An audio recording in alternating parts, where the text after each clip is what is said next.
Hi, this is Sandy, and I'm here to share a project that I've been working on. And this is for the collab hashtag Project Share Thursday, hosted by Mary Ellen at Mary Ellen 236.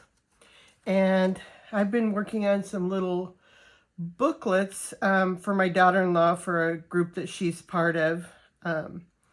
And so I went through and when you're using a collection, sometimes you have odds and ends of paper left. And so that's what I'm using for these booklets. And they're pretty simple, and I'll give you the sizes in a minute.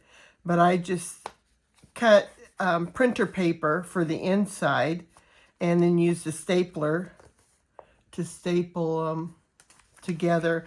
And then the other good thing about these is I'm just going through leftover ephemera that I had from different collections, different classes I've taken and stuff. And then I'm just working on using it on the front of these little booklets that I've got. And so each one is very different based on, the ephemera I had and then the paper scraps and stuff I had. So I'm not going to take time to go through and show you each one that I decorated because there are over 30 little booklets here. I'll just pick out some random ones to show some different ways that I put them together and decorated them.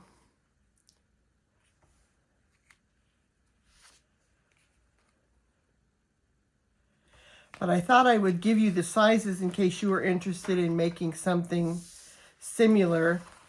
For the printer paper, for the paper on the inside, it's just a regular 8.5 by 11, and then it's cut into fourths.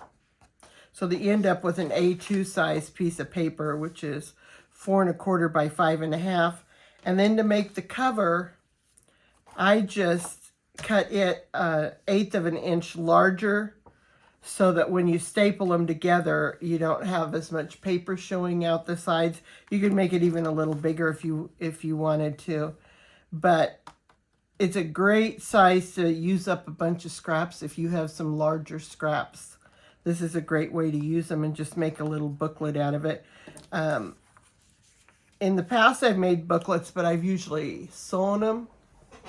And so one of my daughter-in-laws, I gave her one time as part of her birthday gift. And she came back later and said how much she loved it. It was the perfect size to carry around in her purse for notes and everything. And so you can make them different sizes. This was just easy for the paper on the inside to make the best use of the paper for the inside.